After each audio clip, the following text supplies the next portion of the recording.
Welcome in our English channel अंग्रेजी की घंटी। आज की जो वीडियो में मैं आपके सामने फर्स्ट फ्लाइट 10वीं क्लास की इंग्लिश की टेक्स्ट बुक्स फर्स्ट फ्लाइट की पहली कविता डस्ट ऑफ स्नो, जिसके राइटर रॉबर्ट फ्रॉस्ट हैं, जिसके पोइट रॉबर्ट फ्रॉस्ट हैं, उसको मैं आज आपके सामने डिस्कस करने जा रहा हूँ। मैं पहले इसके पोइट रॉबर्ट फ्रॉस्ट की एक ब्रीफ सी इंट्रोडक्शन दूंगा। उसके बाद पोइम की एक्सप्लेनेशन, पोइम के अंदर जो लिटरेरी डिवाइसेस और पोइटिक डिवाइसेस जो यूज़ कर रखे हैं उसको हम एक्सप्लेन करेंगे। लिटरेरी डिवाइसेस और पोइटिक डिवाइसेस की डेफिनेशन विद एग्जांपल आपको कवर किए जाएंगे। इस वीडियो के बाद आपको इस पोइम के short questions, very short questions और जो भी आपके एग्ज़ाम से रिलेटेड जितने भी जो कंटेंट है वो आपको प्रोवाइड किया जाएगा। So we will start our video with brief introduction of the poet. As you know very well that the poem Dust of Snow is written by Robert Frost. जैसा कि आपको पता है रॉबर्ट फ्रॉस्ट इस कविता के कवि हैं। Robert Frost was an American poet. Robert Frost एक अमेरिकन पोइट थे। उनका पूरा नाम रॉबर्ट ली फ्रॉस्ट था। उनका जन्म 26 मार्च 1874 में San Francisco, California, United States में हुआ और उनका निधन जनवरी 29, 1963 बोस्टन में हुआ। अब आपके सामने पोइम को मैं एक्सप्लेन करने जा रहा हूँ। पोइम बड़ी सिंपल और छोटी सी पोइम है, 8 लाइनों की छोटी सी कविता है। रॉबर्ट फ्रॉस्ट की जो कविताओं की जो क्वालिटी की जो पहली जो क्वालिटी है, रॉबर्ट फ्रॉस्ट छोटी छोटी कविताएं लिखता है। 8, 10, 12 लाइनों की कविताएं होती हैं, लेकिन रॉबर्ट फ्रॉस्ट की जो कविताएं हैं सरफेस लेवल पे यदि आप देखोगे तो वो बहुत ही सिंपल आपको नज़र आएंगी, लेकिन यदि उनके डीपर एस्पेक्ट्स देखोगे, उनके डीप में जब आप जाके देखोगे तो वो full of meanings, full of thoughts, full of messages, बहुत सारी चीज़ें उसके अंदर मिलेंगी। So now we discuss about the poem. Poem को शुरू करने से पहले मैं एक छोटी सी हिंदी की एक इंट्रोडक्शन देना चाहता हूँ इस कविता की। ये कविता है, इस कविता के अंदर एक हेमलॉक ट्री है। हेमलॉक ट्री के ऊपर एक क्रो बैठा है। कवि उस दिन सैड मूड में था। जिस दिन के ये इंसिडेंट है, कवि उस दिन बहुत ही ज़्यादा सैड मूड में था। उसको ये लगता था कि आज का मेरा दिन बिल्कुल भाई वेस्ट जाएगा।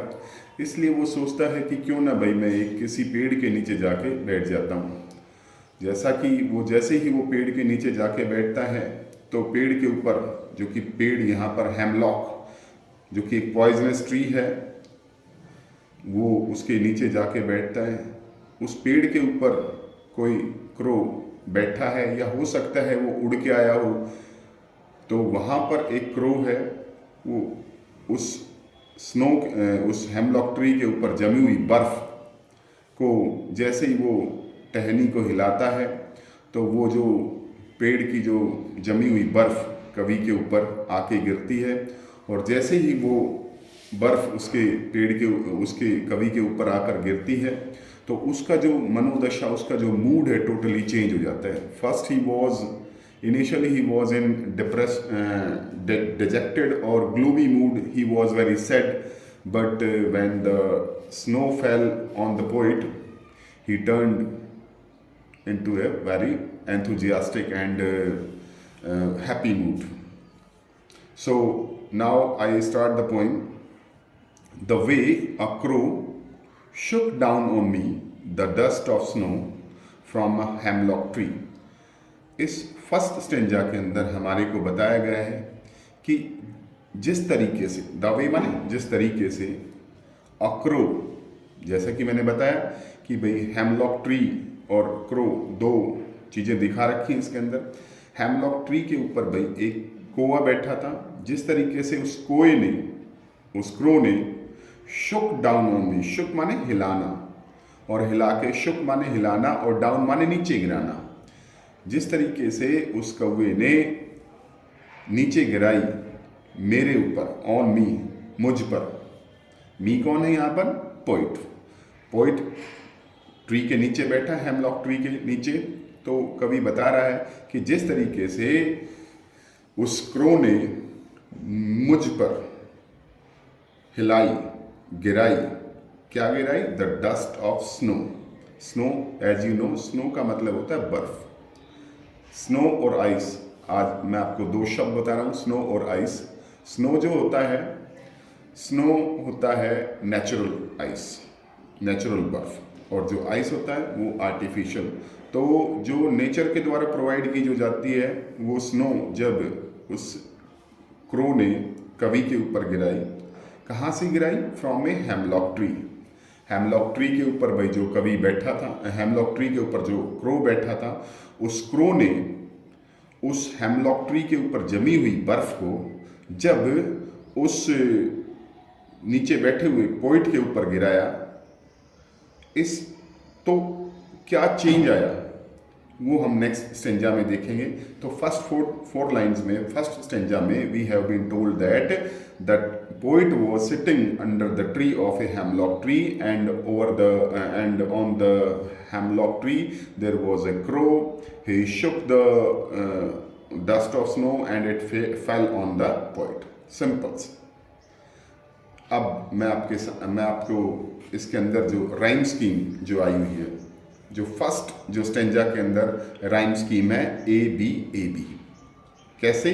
क्रो और स्नो, क्रो और स्नो ए और बी, मी और ट्री ए बी। ये जो फर्स्ट स्टेंजा की राइम स्कीम है A B. Now we proceed on the second stanza. What is the change after the falling of the tree in this, after the falling of the ice? In the second stanza, कवि ने हमारे को बताया है कि बर्फ के गिरने के बाद उसके अंदर क्या परिवर्तन आया।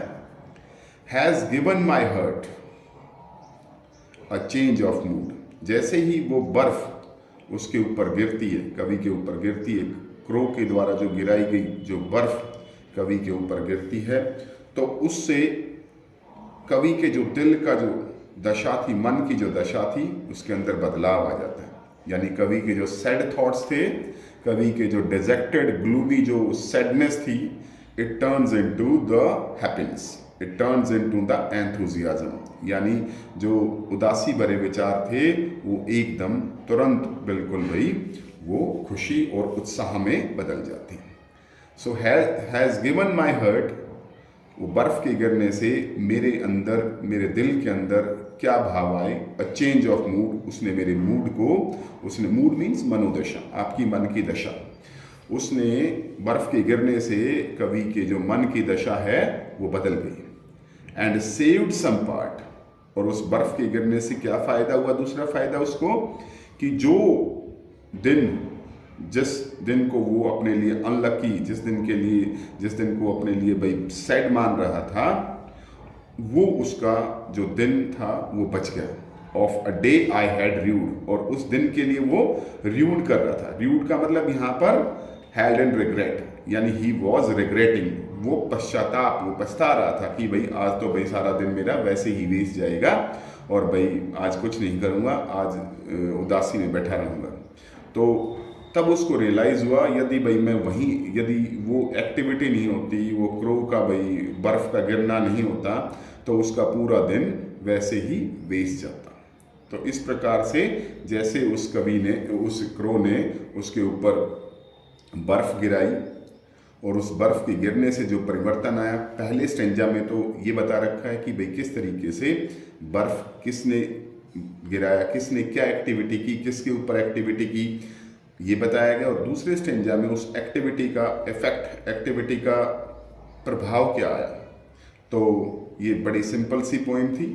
मैं एक बार क्विक एक आपको रिवीजन दे देता हूँ पूरी पोइम का, और फिर हम इसके जो लिटरेरी डिवाइसेज और पोइटिक जो एस्पेक्ट्स हैं वो डिस्कस करेंगे, और फिर उन लिटरेरी डिवाइसेज को हम डीप में अगले पेज पर हम discuss with example, with definition आपके सामने मैं प्रेजेंट करूँगा। सो बड़ी सिंपल सी पोइम है।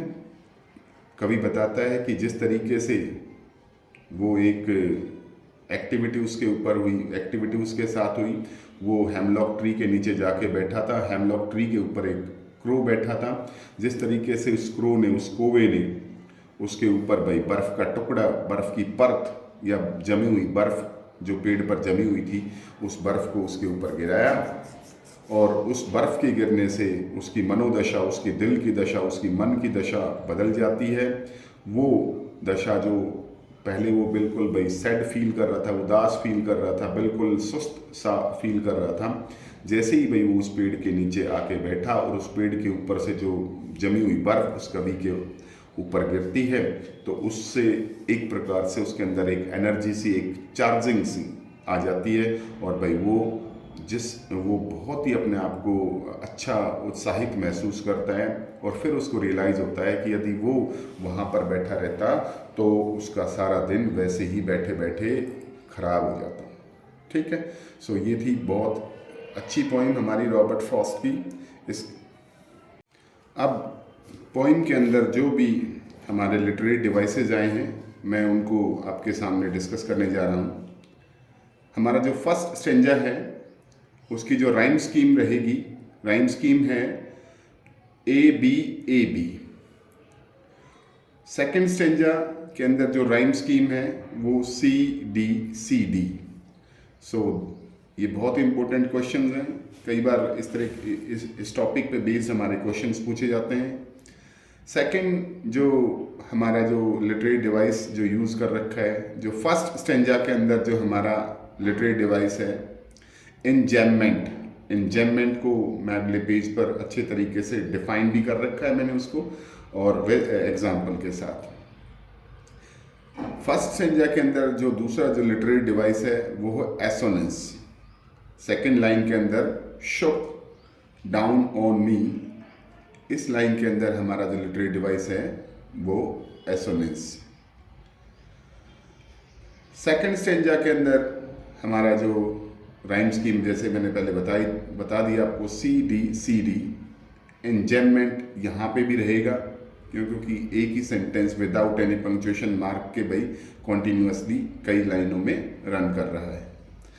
जो फर्स्ट जो लाइन में जो लिटरेरी डिवाइस है एलिट्रेशन, एलिट्रेशन को मैंने अच्छे तरीके से डिफाइन कर रखा है अगले पेज पर। सेकंड थर्ड लाइन में फिर एलिट्रेशन है। सो अक्सर भाई ऐसे क्वेश्चन आपकी परीक्षाओं में पूछे जाते हैं। जो हमारे जो राइमिंग वर्ड्स हैं क्रो स्नो, कई बार इसके ऊपर भी क्वेश्चन आ जाता है। मी ट्री, हार्ट पार्ट, मूड और रूड, कई बार इसके ऊपर क्वेश्चन आता है कि भाई identify the rhyming words in the first line, identify the in the first stanza, identify the rhyming words in the first stanza. अब जो भी मैंने जो लिटरेरी डिवाइसेस हैं, जो पोएटिक डिवाइसेस मैंने जो कवि ने जो यूज़ कर रखे हैं, उनको मैं अच्छे तरीके से अब मैं डिफाइन करूँगा। अब कविता के अंदर जो पोइम के अंदर जो आए लिटरेरी डिवाइसेस को एक एक करके मैं आपके सामने डिफाइन करूँगा, उनके डेफिनेशन, उनके एग्जांपल्स। फर्स्ट, जैसे कि हमने फर्स्ट स्टेंजा और सेकंड स्टेंजा दोनों पोइम के दोनों स्टेंजाज में हमारा एक लिटरेरी डिवाइस था इंजैममेंट। इंजैममेंट की डेफिनेशन मैं आपको बता रहा हूँ। When a sentence continues to the next line without any punctuation mark, यानी जब एक सेंटेंस नेक्स्ट लाइन में भी कंटिन्यू करता है, रन करता है बिना किसी पंक्चुएशन मार्क के, वो आपका इंजैममेंट है। आप देखना उस पोइम के अंदर, पोइम के फर्स्ट स्टेंजा के अंदर बिना किसी पंक्चुएशन के एक ही सेंटेंस भाई फ्लो कर रहा है, रन कर रहा है पूरे स्टेंजा के अंदर। सेकंड जो हमारा जो लिटरेरी डिवाइस जो यूज़ कर रखा है एलिट्रेशन। एलिट्रेशन क्या होता है? एलिट्रेशन की definition, the use of the same letter और sound at the beginning of words that are close together. Means जब दो या दो से ज़्यादा शब्दों का जो फर्स्ट लेटर या फर्स्ट साउंड सेम होती है तो वहाँ पर उस लाइन के अंदर आपका एलिट्रेशन होता है। जैसे कि एग्जाम्पल में मैंने दिखा भी रखा है, ही बिल्ट अ बिग बोट, यानी इस सेंटेंस के अंदर बिल्ट बी, बिग बी और बोट बी, यानी तीन कॉन्जिक्यूटिव वर्ड्स के अंदर, तीन कॉन्टिन्यूस लगातार एक साथ आए वर्ड्स के अंदर जो फर्स्ट जो लेटर है वो सेम है। Next example, she sells sea shells on the sea shore, इसके अंदर ये भी हमारा इलिट्रेशन का एग्जाम्पल है। थर्ड जो यूज कर रखा है हम जो पोइट ने, assonance. Assonance is the repetition of vowel sounds in words that are close together in a sentence, यानी दो या दो से ज़्यादा शब्द एक साथ आए हों और उनके अंदर सेम वॉवल साउंड रिपीट होती हो तो वहाँ पर हमारा एसोनेंस माना जाता है। जैसे कि एग्जाम्पल में है, he claps his hands and stamps his feet. अब देखो, क्लैप्स, हैंड्स, स्टैम्प्स, एंड, यानी लगातार 4 वॉवल साउंड रिपीट हुई है। सेकेंड लाइन में, mics bike has bright white stripes, इसके अंदर भी आई, माइक का आई, बाइक का आई, बाइक के अंदर आई, ब्राइट के अंदर आई, वाइट के अंदर आई और स्ट्राइप्स के अंदर भी आई, यानी यहां पर एसोनेंस है। कॉन्सोनेंस भी यूज किया गया है। Consonance is the repetition of same consonant sound, यहां पर क्या होगा, सेम कॉन्सोनेंट साउंड रिपीट होगी ग्रुप ऑफ वर्ड्स के अंदर। एसोनेंस में क्या था, सेम वॉवल साउंड होगी with in A group of words. एक माइनर सा डिफरेंस है, एसोनेंस में वॉवल साउंड और कॉन्सोनेंट्स में कॉन्सोनेंट साउंड्स। राइमिंग वर्ड्स क्या होते हैं, words that have the same ending sound, यानी जिनकी एंडिंग सेम हो, जैसे कि कॉल, टॉल, फॉल, बॉल, है ना। हमारी पोइम के अंदर जो वर्ड जो यूज कर रखे थे वो राइमिंग वर्ड्स मैंने डिस्क्राइब कर दिए थे आपके सामने। जैसे कि जो रॉबर्ट फ्रॉस्ट की एक खास वो होती है क्वालिटी, खास क्वालिटी है वो सिंबल्स की। तो इस कविता के जैसे कि हमारे रॉबर्ट फ्रॉस्ट की जो पोइम्स की जो क्वालिटी है वो बहुत ज़्यादा सिंबल्स यूज करते थे। Robert Frost is a symbolical poet, बहुत ज़्यादा सिंबल्स यूज करते थे। इस कविता के अंदर भी, इस पोइम के अंदर भी उन्होंने कुछ सिंबल्स यूज कर रखे हैं। जो फर्स्ट सिंबल है hemlock tree. Hemlock tree is a symbol of poets sad mind, यानी हेमलॉक ट्री किसका प्रतीक है, पोइट की जो सैड माइंड का, यानी पोइट के उदास मन का। और जो सेकंड, जो क्रो को भी सिंबलाइज किया है एल ओमन, यानी एक अपशगुन के रूप में, यानी सेटल अपशगुन या settle sad thoughts on poets mind, कि जिस प्रकार से क्रो हेमलॉक ट्री के ऊपर बैठा है उसी प्रकार से जो कवि के जो सैड थॉट्स हैं वो उस कवि के ऊपर हावी है। थर्ड जो हमारा जो सिंबल यूज कर रखा है, द डस्ट ऑफ स्नो। जो स्नो जो सिंबल है वो किसका है, इनर्शिया, इन एक्टिविटी का, यानी सुस्ती का, या यूं कह सकते हैं हम लेजीनेस का। Crow's shaking off the dust, चौथा जो सिंबल जो यूज कर रखा है, crow's shaking off the dust, यानी क्रो जब वो डस्ट को हिलाकर उसके ऊपर गिराता है वो किसका सिंबल है, न्यू अवेकनिंग, यानी उसके अंदर नई ऊर्जा, नया जागरण, नई एक प्रकार से उसके जो विचारों का परिवर्तन, ये उसका सिंबल है, क्रोज शेकिंग। तो this is the poem, this is our first poem from class 10th, dust of snow. I hope आप सभी ने इस पोइम को समझ लिया है। आप इस पोइम को अच्छे तरीके से पढ़ें। इसके अंदर जितने भी हमारे जो पोएटिक डिवाइसेस हैं वो अच्छे तरीके से लर्न करके जाएं। Best of luck for your exams, और लगातार हमारी वीडियोस देखते रहिए।